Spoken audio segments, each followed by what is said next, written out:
Okay, well, hello everybody. Welcome. Thank you for coming. If we haven't met already, my name is Brian Causey. I've been coming to Bethany for about 5 years. In my own spiritual walk, I've benefited greatly from classroom settings like this. We're going to think critically about some of the biggest questions of life today. Although this is titled Sunday School for Adults, we're not going to be doing any arts and crafts, so sorry about that. Instead, we're going to be wrestling with some of Instead, we're going to be wrestling with some of the toughest questions that were raised by skeptics, and considering whether faith can be rational. Although I'm happy to take questions throughout this discussion or after class, it's designed somewhat as an 8-week presentation. So I've got slides up, I've got lots of notes, so you'll have to excuse me for reading. All right, before we dive in further, let me open with a word of prayer. There you go. Welcome. All right, let's open with a word of prayer. Father in heaven, thank you for this opportunity to be together to consider the biggest questions of life as we all seek meaning, value, and purpose. Please bless our time together, including our thoughts and actions, and protect the words of my mouth, what is heard and believed. Help us make straight a clear path for understanding and our vision to see it. We commit this time to you. In Jesus' name, amen. Do you remember the first time you really took religion seriously? Maybe you grew up in the faith and there was never a time where it wasn't serious. Or maybe you've been turned off by religious fanatics, the news, put the topic aside and have never taken it serious. Well, mine was this moment. September 11th, 2001. I'm sure you can still remember where you were when you heard the news that we'd been attacked and that the Twin Towers had fallen. Or like me, been glued to the TV for hours and hours that day. Well, the Sunday after 9/11 was the first time I had really gone to church. I mean, I'd come on Christmas Eve and Easter, but this is the first time I'd really gone to church. In fact, churches all around the world were packed, jam-packed that day, with people seeking refuge and asking why. Well, that event, the same one that spurred me and many others to pursue a living faith in Jesus Christ and test the truth claims of the Bible, also led many people in just the opposite direction, to ask the question of why religion was needed at all, especially if it was behind such violence. These critics, often called the new atheists, include scholars and scientists like Sam Harris and George H. Smith. Perhaps a few quotes will give you a flavor of their attitude toward religion. Pretending to know things that you do not know is the lifeblood of religion. Christian theism must be rejected by any person with even a shred of respect for reason. Reason and faith are opposites, two mutually exclusive terms. There is no reconciliation or common ground. Faith is belief without or in spite of reason. These critics not only denied the existence of the spiritual realm, but also mocked believers of all faiths as being irrational, unscientific, closed-minded, and, well, stupid. We'll talk much more about these folks later, but for now, we'll use their criticism to lay out the foundation and purpose for this class. After all, they bring up some very interesting objections that I wrestled with in my own faith journey, and that pose major roadblocks for believers to engage in meaningful conversations with non-believers. So is Christianity rational? Most highly educated Christians believe there's no issue reconciling faith and rationality. Chuck Colson, Christian faith is not an irrational leap. Examined objectively, the claims of the Bible are rational propositions, well supported by reason and evidence. Or Mr. Hunter says, faith is a rational response to God's evidence of God's self-revelation in nature, human history, the scriptures, and his resurrected Son. So are the skeptics right that faith is absent of reason? Or can a faith in God be rational? The Bible seems to indicate that it is rational, and those who seek will find. Modern critics aren't necessarily bringing brand new challenges to the faith. The Christian faith has no shortage of amazing thinkers that have tried to address these concerns over the ages. I'll be quoting from several of the best minds from both sides of these arguments during this class series, so I hope you like good quotes. Let's talk about the purpose of this class. What would you say if someone asked you this question? I want you to think about this question to yourself. Was your path to faith, thanks to your family or a close friend, a pursuit for community, a turning away of a life of sin? Did you fall in love with Jesus' personality, or are you shaken to the core by his words? For me, my answer is that it was based on the evidence.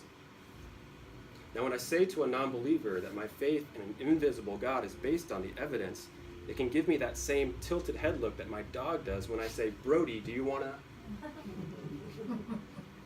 So what do I mean by evidence? I'm referring to evidence that's found in scriptures, but also historical research, scientific studies, testimonial evidence, archaeology, literary analysis. I could go on and on. Although most believers probably wouldn't answer this question with based on the evidence, I think all believers must agree that evidence was central to their faith journey. At some point, they had enough conviction to put Jesus at the center of their life, and that's no small decision. As one author put it, I placed the evidence I gathered onto the scales, and they tipped in favor of Jesus Christ as the Son of God resurrected from the dead. Well, I agree. I found the more I pursued the question of who was Jesus, the more I realized he was the missing link in my soul, in my understanding of my identity, and he was the only thing that explained the history of civilization and the whole universe. At the same time, I didn't want a naive faith built on paper-thin foundation of wishful thinking. I wanted to know what and why I believe something, and to have a rational reason for doing so. Knowing what and why you believe something is a good thing. We need to give people the intellectual permission to believe in God. If God is truth, then truth is on our side, and we shouldn't fear science, logic, philosophy, and other forms of study, but embrace it. Jesus says he is the truth. Jesus also said to love God with all your heart, soul, strength, and mind. Galileo said it well when he said, "I do not feel obliged to believe that the same God who has endowed us with sense, reason, and intellect has intended us to forgo their use."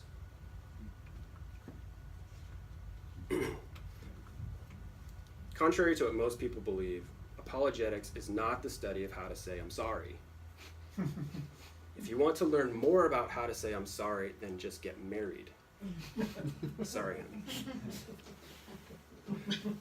Instead, apologetics is simply a defense, making the case for the Christian faith, providing a rational justification for the truth claims. I think we can demonstrate that the gospel is an intellectually viable option for thinking men and women. Apologetics, though, may be better understood as removing the barriers to belief. We're going to be tackling some really tough subjects in this class, and I hope that together we can remove some of those barriers. Evangelism is about sharing the good news that we can go to heaven because Jesus Christ died on our behalf to restore our relationship with God.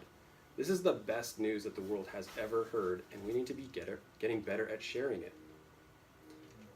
With those terms in mind, one of the purposes of this class is to help each other get better at engaging in conversations, while having more confidence in our set of faith beliefs. After all, it's easier to share your faith when the arguments are good. Finally, I hope this class can be an encouragement for your faith by giving a clearer understanding of your life's meaning, value, and purpose. And we might have to do this by exploring contrasting worldviews so as to make the point that if there is no God, then there is no meaning, value, and purpose. If a Jesus-centered worldview is the key, then ultimately that helps us make sense of the biggest questions of life. A worldview is a personal philosophy or a system of thought that answers some basic questions about the world. Questions like these: where did we come from? Who are we? Why are we here? How should we live? Where are we going? Let me ask another question. How does God speak to you? For some people, God speaks to them through prayer or fellowship, through scripture, song, through service to others, sometimes audibly, sometimes it's none of the above, or maybe for you it's all of the above. For me, it seems like the Lord delights in blowing my mind.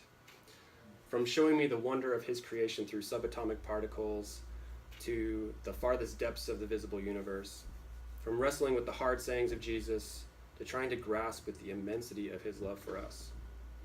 I'm continually blown away by what he continues to teach me through the Bible, through great teachers, through science, through the Holy Spirit that resides in me. But I am not a professional evangelist. I don't think I'm very good at discussing my faith with non-believers. I stumble over my words. I care way too much about what people think. I desperately don't want to be labeled intolerant or a religious fanatic. But I also really want to get better at discussing my faith with non-believers. So I read dozens and dozens of books, created this class series, so that we can maybe learn together about how to address some of the biggest challenges we face as believers. Now, some of the content in this class series is not my own, but which I've collected over the years of studying these topics. Winning arguments but losing souls. We're going to talk much more about this in the last class, but for now let's revisit a very clear message from 1 Peter. Always being prepared to make a defense to anyone who asks you for a reason for the hope that is in you, yet do it with gentleness and respect. If you've been cringing at phrases like making a defense or arguments or rational justification, then please know this class is not designed to arm you to make an offensive attack on all skeptics. Offensive attacks rarely result in changed hearts. It is often said that the number one reason people don't become Christians is because of other Christians. If so, then we really need to be careful about what we say and how we act. Peter says we need to have these discussions with gentleness and respect, so let's please take that to heart. Although we're called to be prepared to defend our faith, sharing the gospel through your testimony is still often the best way to introduce someone to Christ. Finally, the Holy Spirit has the responsibility to convert people. Our job is to let God use us to bring the truth of the message to others.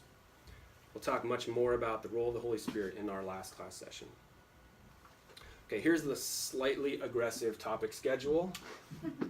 I chose these topics again because they were areas that were stumbling blocks for me in my journey. They tend to come up frequently for others. Today's class will set the tone with an introduction of the purpose of the class. We'll also go through some worldviews, the biggest questions of life, as well as some of the challenges we face in today's society. Next week, we'll discuss the tension between faith and doubt, the role that evidence plays in decision-making, and the various types of doubt we encounter on our journey. Hopefully, I can tie it all together with a discussion of atheism, whether science and faith are at odds, how our legal system makes verdicts, etc. If you like astronomy, then week 3, we're going to talk about the universe, Big Bang Theory, the appearance of design and fine-tuning in the universe, multiverses, the question of why there's something rather than nothing. Week 4, we'll discuss the hotly debated topic of human origins. We'll discuss various theories of human origins, creationism, Darwinism, intelligent design, theistic evolution, along with current scientific challenges. And let's throw in the concept of time and interpreting the first 7 days of Genesis. Why not? The 5th week, we'll discuss morality, whether objective moral values and duties exist. We'll go through the moral argument for God and wrestle with the thorny problem of the existence of evil and suffering in the world. Week 6 is on the miracles of the Bible, essentially dealing with the question of what it means to believe in the miracles of the Bible in an age of science and reason. What are miracles? Do miracles still happen today? What about Jesus' miracles? The 7th week is on the challenge of exclusivity, or the narrow way of Jesus. Can only one religion be true, or are they all basically the same? If that wasn't polarizing enough, let's throw in the problem of hell too. The last week will be a bit of a summary of the class, but with a special focus on tactics for discussing our faith with non-believers. Finally, these are all huge topics. Entire sections of libraries are dedicated to some of these topics. I am not an expert on any of these fields. I work in finance, for crying out loud. But I've tried to do my best to represent the facts well and Orthodox Christianity whenever possible. If you're an expert in any of these fields, please have mercy on me. Again, this is my own research, though. It has not been approved by Bethany, but again, I've tried to represent Orthodox Christianity. Also, if I've hit a nerve or said something that didn't make sense, please come talk to me or Pastor Prentice after class. Okay. In today's politically incorrect environment, we've really got our work cut out for us. It's difficult to share your faith when these are the statements increasingly said in our secular culture.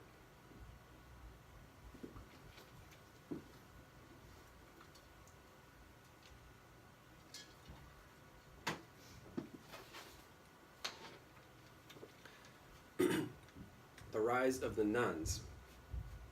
So religious nuns is a shorthand we use to refer to people who self-identify as atheists or agnostics, as well as those who say religion is nothing in particular, has doubled or tripled in the last decade. Roughly represents about 1/4 of the US population. Polls indicate, 38% of millennials self-identify under the nuns category too. Also, polls indicate that many Christians no longer believe in foundational Christian doctrines. I'll be sharing some of the poll results from those studies throughout this class series. But this is some of the landscape that we're confronted with right now.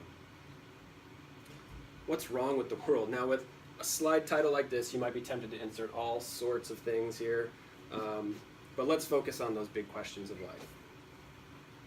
I don't have time to think about spirituality. Question: how long can college students focus on something without switching to something fun like social media or texting? Any suggestions for how long that might be? 10 seconds. A little longer, but 5 minutes tops. And that's under lab conditions where they were told to focus on something important. Well, focus is becoming a lost art. Our attention spans are evaporating. Research does show we check our phones about 150 times a day. That's every 6 or 7 minutes of waking that we're awake. In fact, we're so distracted, we're literally walking into things.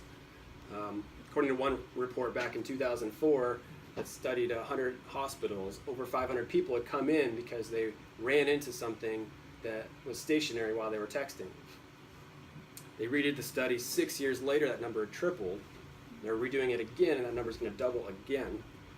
Okay, cell phones and texting are not the problem. I'm just as guilty as checking my phone constantly, and yes, I've literally run into something while texting. But here's the point. We're filled to the brim with entertainment and distractions, but really starving for something that satisfies. There must be more than this. Many today have not taken the time to seriously consider their spiritual worldview. Too many of us are rushing from experience to experience, trying to deny our own mortality and putting off any serious consideration of God until some future moment we imagine the circumstances will be just right. But life is short, and the death rate is 1 per person. Don't put off consideration of topics of eternal significance until some personal crisis or advancing age forces a recognition of spiritual impoverishment. Hasn't science disproved spirituality? So even though most people today aren't thinking about the big questions of life, and meanwhile science is telling us that we came from slime, that we're a cosmic mistake, and that there's no scientific proof for God. But from a Christian perspective, we live in a day when militant atheism is on the march. Christianity is coming under attack not just from best-selling books, skeptical college professors, television documentaries, but also increasingly from neighbors and coworkers. It's become a faux pas to claim that only one faith leads to God, that the Bible might be reliable, or that any tenet of Darwinism might be open to question. I know what you're thinking. This class really needs a quote from singer Sinead O'Connor. As a race, we feel empty. This is because our spirituality has been wiped out, and we don't know how to express ourselves. As a result, we're encouraged to fill that gap with alcohol, drugs, sex, or money. People out there are screaming for the truth. Oops, sorry. Well, I think Sinead hit the nail on the head with that statement. Although we may be screaming for truth, I think the reality is that many people don't want to hear the truth because it might interfere with our own self-centeredness. I think C.S. Lewis captured it well when he said, "The natural life in each of us is something self-centered, something that wants to be petted and admired, to take advantage of other lives, to exploit the whole universe. And especially it wants to be left to itself, to keep well away from anything better or stronger or higher than it, anything that might make it feel small. It is afraid of the light and air of the spiritual world. It knows that if the spiritual life gets hold of it, all its self-centeredness and self-will are going to be killed, and it is ready to fight tooth and nail to avoid that." Here's another observation about humanity from one of my heroes, Blaise Pascal. As man looks around him, all he sees is darkness and obscurity. Moreover, insofar as his scientific knowledge is correct, man learns that he is an infinitesimal speck, lost in the immensity of time and space. His brief life is bounded on either side by eternity. His place in the universe is lost in the immeasurable infinity of space, and he finds himself suspended, as it were, between the infinite microcosm within and the infinite macrocosm without. Uncertain and untethered, man flounders in his efforts to lead a meaningful and happy life. His condition is characterized by faithlessness, boredom, and anxiety. His relations with his fellow man are warped by self-love. Despite their predicament, however, most people incredibly refuse to seek an answer or even to think about their dilemma. Instead, they lose themselves in escapisms. Now, Pascal was a devout believer in God and made those observations about the state of humanity trying to survive without God. Let's go back to C.S. Lewis for an observation of why this is the case. He writes, "God made us, invented us as a man invents an engine. A car is made to run on petrol, and it would not run properly on anything else. Now God designed the human machine to run on himself. He himself is the fuel our spirits were designed to burn, or the food our spirits were designed to feed on. There is no other. That is why it is just no good asking God to make us happy in our own way without bothering about religion. God cannot give us a happiness and peace apart from himself, because it is not there. There is no such thing. That is the key to history." Here's the big idea of the last few slides. We all have an unfillable longing for joy, love, beauty, meaning, and purpose that nothing in this world can satisfy. Without God, Quick question, Brian. Yeah. How the Pascal quote? How long ago in history was that? I'm trying to remember when he was alive. In the 1700s? 1600s maybe? That seems like so relevant, even though. Oh yeah. I guess something I expect someone today to say. Oh yeah. An observation, but that's 500 years old and what's now. Cool. Without God, the answers to the biggest questions of life become very problematic. I've labeled these next few slides as shallow worldviews, not as an insult to those who hold them, but simply due to the lack of depth in their ability to answer the biggest questions of life. As we saw in the last few slides, without God, the human predicament is indeed depressing. So how do people incorporate this situation into their view of the world? A number of people have responded by simply tossing aside the spiritual aspect of life and holding a naturalistic or materialistic worldview. So let's talk about naturalism. Nature is all that exists. Natural law explains everything. There's no such thing as the supernatural. So that excludes God and all spiritual experiences. Science presupposes naturalism. Nearly all scientists and historians approach the world from this view of naturalism. Neither of those fields of study have left room for the supernatural, even if it best explains the data. If you take naturalism to its ultimate ending, there is no such thing as free will or consciousness.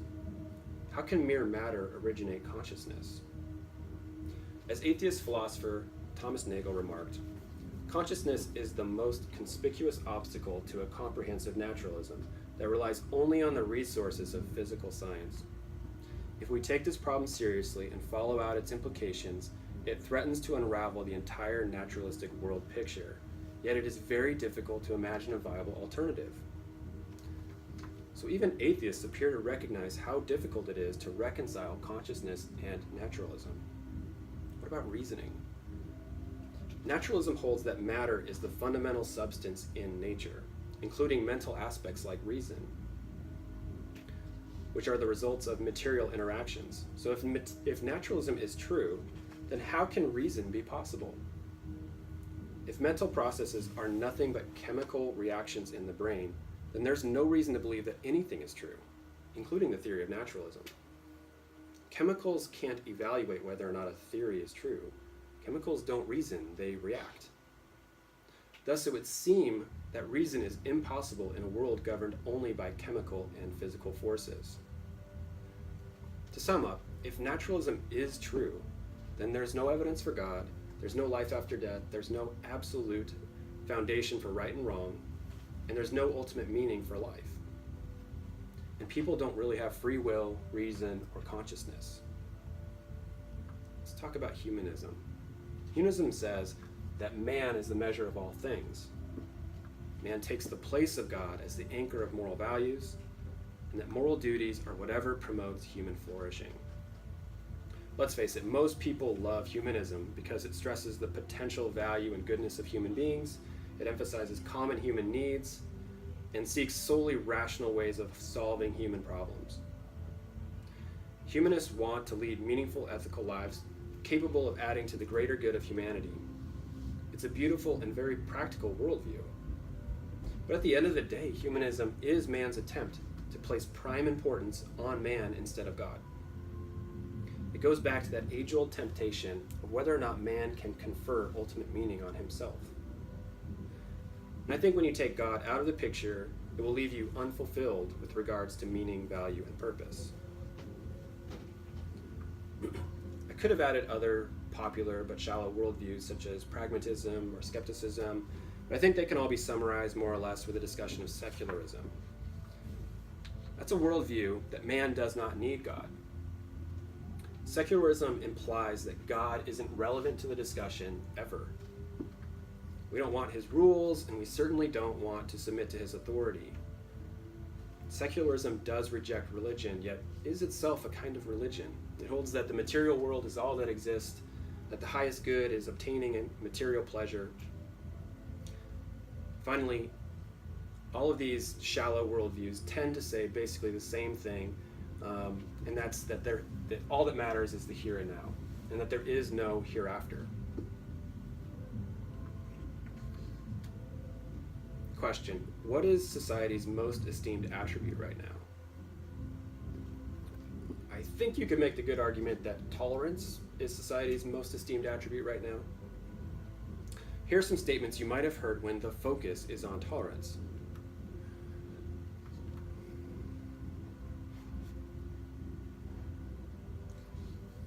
The definition, though, of tolerance has changed over time. Here's the modern-day definition of tolerance, which has been heavily influenced by the movement to be politically correct so as not to offend anyone. Today's definition of tolerance says that you have to tolerate and embrace what everyone else believes is correct. It's not okay to say that someone isn't correct. Let's talk about the old definition now that you've seen the new definition. So tolerance used to be defined as the attitude we took toward one another when we disagreed about an important issue. We would agree to treat each other with respect, even though we refused to embrace the other's point of view on a particular topic. And the founding fathers of America agreed with that.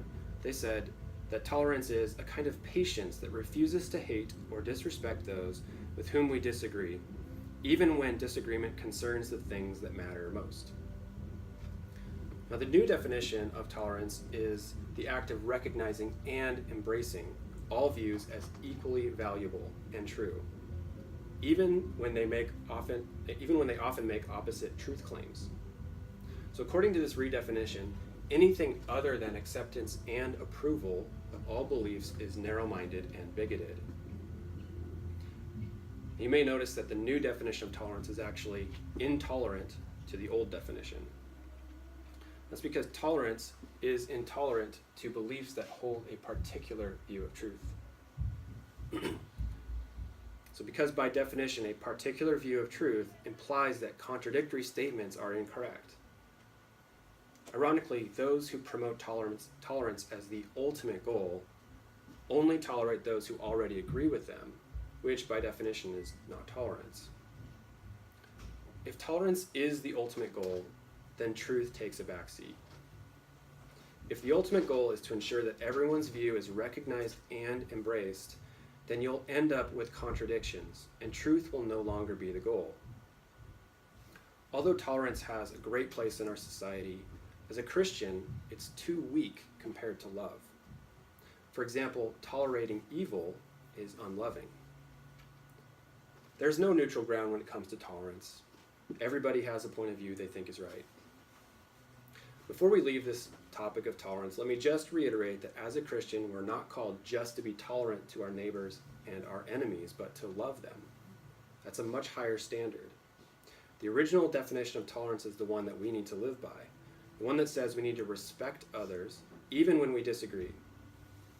And sometimes we may need to agree to disagree with others, but we must do so always with gentleness and respect. Here's another sign of the times: relativism. It's the view that something is relative rather than absolute. Here are some statements you might have heard when the focus is on relativism.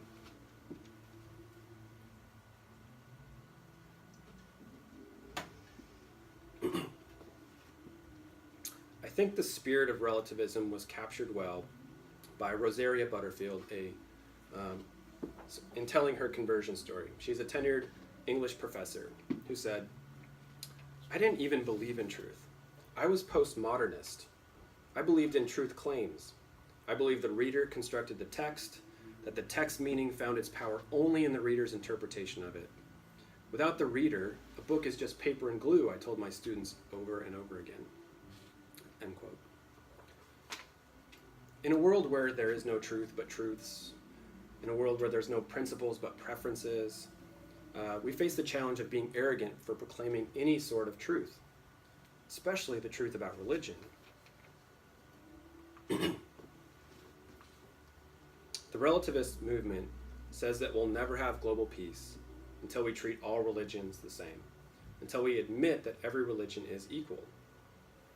Of course, we should most certainly strive for global peace, but I don't think you can get there by forcing people to believe that opposite things are now equivalent. I don't think people are that naive. Of course, the only way that all religions could be equally valid is if we assume there is no God. And of course, this is the big push by the new atheists. Or, there is a God, but he doesn't hold people accountable for what they believe. But that God is different than the God of every other religion. People say that all religions are equally valid, when people say that religions are equally valid, they're assuming a very particular view of God. What about truth claims? When people say that religion should stop making exclusive truth claims, that is the most exclusive claim of all. In the end, I think there's a compelling argument that relativism is unlivable. For example, those who say theft is okay are outraged if you steal from them. As the saying goes, it's not absolutely wrong to steal, but it's absolutely wrong to be stolen from. Also, relativists don't want their spouses or their employees to be relatively faithful. But we live in a pluralistic culture with a lot of freedom. In fact, the laws in the US give you the legal right to be theologically wrong. But God doesn't give you the right to be wrong, particularly about him. So just like the laws in the US, there are consequences when we break them. And God appears to be rather inflexible when it comes to knowing him and following him. Almost everyone believes in a higher power, yet so many want to mold God into their own unique, relativistic view of him. Let me quote from one of my personal heroes, John Medina, a microbiologist and a man of faith, who said this about the dangers of relativism in a talk at UPC. If you are completely untethered from any sense of the absolute, you have one point of reference, and that is yourself. If that point of reference is yourself, then that's all you see. In fact, you don't really see your environment. You see mirrors of you in the middle of the environment. If you don't have any absolutes, you have to become self-referential because that's your only perspective. And if that's the case, you become the God. And then everyone around you becomes the gods. As long as you're willing to untether yourself from your absolutes, you, in the end, devolve into the only thing you have left, which is your own perspective. I'd like to return to the big questions of life now and look through the lens of a worldview that doesn't believe in God. Quick warning, these next few slides could be depressing as we search for ultimate meaning without God. But let's take a moment to peer into the abyss. Let me first put things into context with a question about time. Imagine a stack of encyclopedias 18 feet tall, representing the entire history of time. Every page is 100,000 years. How big of a section would cover the human race? Is it the last book? Think about it, 18 feet tall, 100,000 years on each page. The answer is that it would be the last paragraph on the last page on the last encyclopedia. Humans make up an extremely small component of history. In the grand scheme of the universe, one might even claim that it's completely insignificant. Meanwhile, the universe is expanding and running out of energy. Eventually, all the stars will burn out and there will be no light, and therefore no life. Science tells us the harsh reality that everyone will die and so will the universe. Questions of meaning and legacy can be haunting. Does it really matter in the end that you ever existed? Can any event in your life have any ultimate significance? But what about all my good acts, you might say? But if everything is doomed to destruction, what does it matter that you influenced anything? Steven Weinberg, who's an atheist, seems to come to terms with this reality when he said, "It's very hard to realize that this is all just a tiny part of an overwhelmingly hostile universe. It is even harder to realize that this present universe has evolved from an unspeakably unfamiliar early condition and faces a future extinction of endless cold or intolerable heat. The more the universe seems comprehensible, the more it also seems pointless." Let's hear from two other giants of history that wrestled with life's meaning. Tolstoy. "My question, that which at the age of 50 brought me to the verge of suicide, was the simplest of questions, lying in the soul of every man, a question without an answer to which one cannot live. It was, what will come of what I am doing today or tomorrow? What will come of my whole life? Why should I live? Why wish for anything or do anything? It can also be expressed thus, is there any meaning in my life that the inevitable death awaiting me does not destroy?" How about Pascal again? "On all sides I behold nothing but infinity in which I am a mere atom, a mere passing shadow that returns no more. All I know is that I must soon die, but what I understand least of all is this very death which I cannot escape." So does life have meaning? If there is no God, then life is absurd. Man is just a freak of nature, a blind product of matter plus time plus chance. If you believe that you were an accident and that you came from the slime and you're headed toward annihilation, then how can you have joy, purpose, identity, and meaning in this life? In other words, if you believe that you came from insignificance and that you're headed towards insignificance, then nothing in this life has any real significance. This is probably the most avoided topic by modern man. At least one person got it. The atheist Albert Camus identified with this problem and made generations of high school students like me suffer through his books. He said that we should honestly recognize life's absurdity and then live in love for one another. That's clearly an inconsistent way to live life. If there is no if there's no God, then there is no meaning. Without meaning, you can't say violence is wrong, that discrimination is wrong, that rape is wrong, nor can you say that generosity, self-sacrifice, and love are good. If there is no meaning, you can't even say that there is no meaning because that's a truth statement that has meaning. If there is no absolute moral standard, then moral values are just expressions of personal taste. With no absolute standard, then to kill someone or to love someone could be deemed morally equivalent. Perhaps Dostoevsky captured it best when he said, "If there is no immortality, then all things are permitted." Now, most atheists and agnostics will fight tooth and nail to try to confer ultimate meaning on themselves. And who could blame them? The pursuit of meaning in life is a noble endeavor. But I think it's an empty pursuit for created beings like us to play God and grant ultimate meaning on ourselves.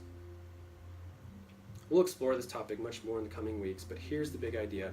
If God is dead, then man is dead too.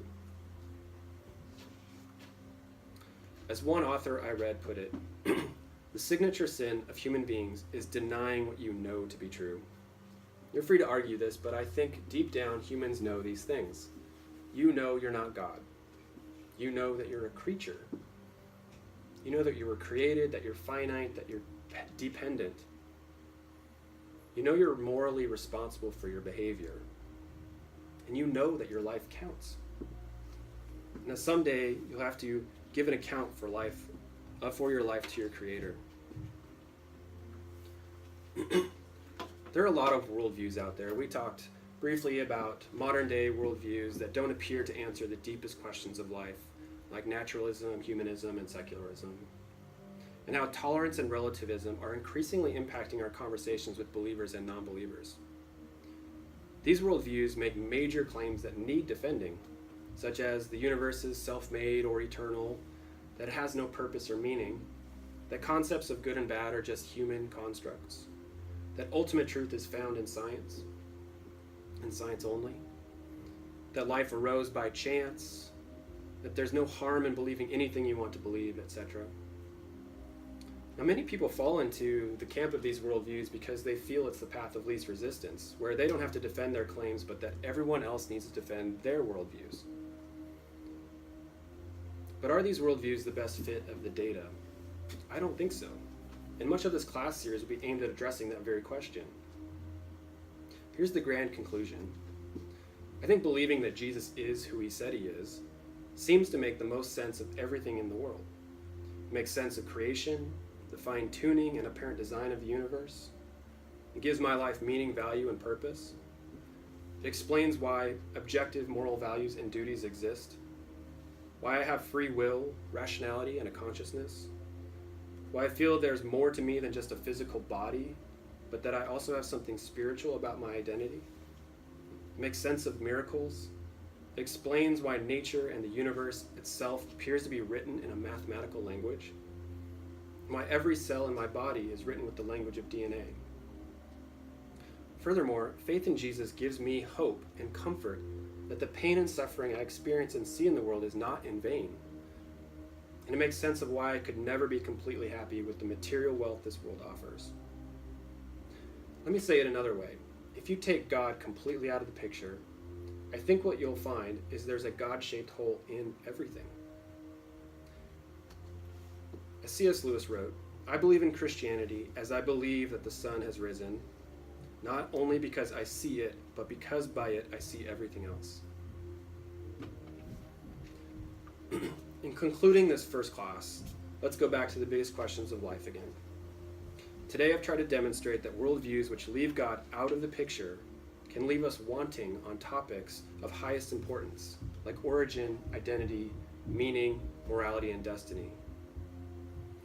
If you don't believe in God, these might be difficult topics to wrestle with. But I have good news. I think Jesus is the key to putting it all together. Here's how a Christian world would address these topics. Where did we come from? We're created beings, wonderfully made in the image and likeness of God. Who are we? Since we are made in the image and likeness of God, we're creatures of supreme worth. We are loved by God and endowed with certain God-given rights and responsibilities. But it's not about us. Our identity is through a relationship with Jesus. It's all about him. Why are we here? God made us in order to express his love. We are here to know and glorify God and bring forth spiritual fruit. We've all sinned against God, but have free will to choose him, to glorify him, and to follow Jesus. How should we live? Since God first loved us, we should love him and others and keep his commandments. We should also make disciples of all nations and enjoy the good things God gives us. Where are we going? Heaven for those that accept the gift of salvation of Jesus' death. If you're a Jesus follower, this class may have felt at times like a review for you. If that's you, then what I hope you take away from this is an increased focus and urgency on being able to articulate what you believe while having good reasons for doing so. Because the environment for putting your faith in the God of the Bible is becoming increasingly hostile. Meanwhile, the concept that truth may exist at all is coming under scrutiny. It is in this landscape that the Christian finds themselves. And let's face it, we're notoriously bad at defending our faith against skeptical worldviews. In most cases, Christians are completely overmatched by intelligent skeptics, especially when they introduce the fields of science and logic and philosophy. Besides, most skeptics think we believe blindly because we just grew up that way, and that we've never bothered to question anything. That doesn't sound like a resilient faith to me. But I suspect we can all work harder to have a stronger, sturdier faith that holds up to the harshest of criticisms. Also, if you're a Jesus follower, then you're living with a clear picture of meaning, value, and purpose for your life. And I suspect you'd like to get better at sharing the good news with others, such as the 1/4 of the US population that thinks religion's not that important. If you're a non-believer and this class has struck a chord with you, good or bad, please come talk to me or Prentice or someone at the leadership team here at Bethany so we can walk with you on your journey. This is oftentimes not an easy road to travel, and you probably have a lot of questions and doubts. Speaking of doubts, that's the topic of our next class.